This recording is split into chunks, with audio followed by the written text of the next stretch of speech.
The craft of positive thinking. That was Maya's morning. She woke up to the sound of rain tapping hard against her window. Gray skies, no sun in sight. She reached for her phone, but it was dead. Her charger had slipped out during the night, which meant no alarm. She was late. Really late. She bolted out of bed in full panic mode, threw on the first clothes she could find, and ran to the kitchen.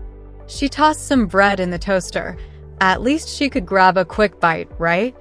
But in the rush, she turned away for just a second too long. Poof. Burnt toast. Black and smoking. No time for another try.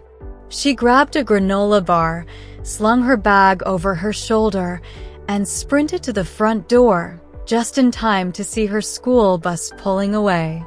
Ever had that moment? When you're standing there in the rain, watching your only ride disappear, and you just feel done? Yeah, that was Maya. She didn't have an umbrella. Her hoodie got soaked within minutes. Every step felt heavy, like her shoes were made of sponges. And in that moment, with rain dripping down her face, she just said aloud to no one in particular, "Why does this always happen to me?" And that's when it happened. An older woman passed by, slowly and calmly, holding a big floral umbrella. She looked at Maya not with pity, but with a soft, knowing smile and said, "The rain falls on everyone, sweetheart.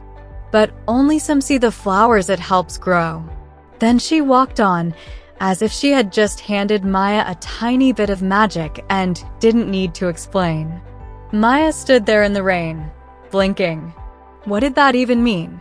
She didn't fully get it yet, but those words stuck with her all the way to school. And when she finally walked through the doors, dripping wet, hair frizzy, shoes squishing, nothing had technically changed. The day still kind of sucked. But inside, something small had shifted. At her locker, her best friend Zoe looked her up and down and said, "Whoa.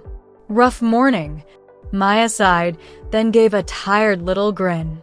"Yeah, but at least I got my cardio in."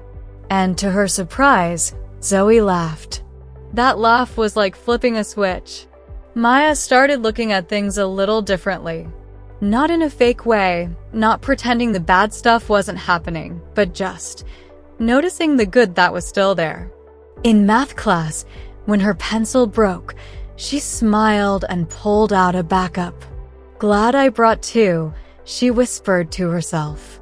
In the hallway, when someone bumped into her and her books went flying, she said, "Guess I needed an upper body workout too." People around her started responding to her energy. Her classmates smiled more. Even the cafeteria lady who never said a word gave her an extra cookie.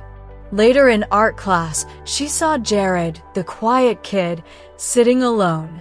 His painting looked like a storm cloud exploded across it. He looked pretty defeated.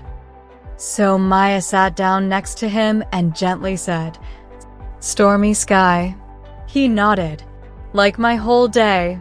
Maya looked at his painting for a second and said, "You know, maybe the best skies start that way.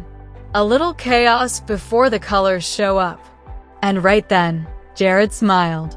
They spent the rest of the period adding color to the storm, turning gray clouds into sunset hues, and planting little flowers under the painted rain. That night, after drying off and warming up, Maya sat in bed with her journal. Usually, she'd write down what went wrong. But tonight, she paused, then wrote just one line. "Today wasn't perfect, but I found joy in it." And maybe that was the real secret. Not pretending things are always great. Not forcing a smile when you're not okay. But noticing the little sparks of light even when it feels like everything's going wrong. Because the rain? Yeah, it falls on everyone. But if you look closely, you might just see the flowers it leaves behind.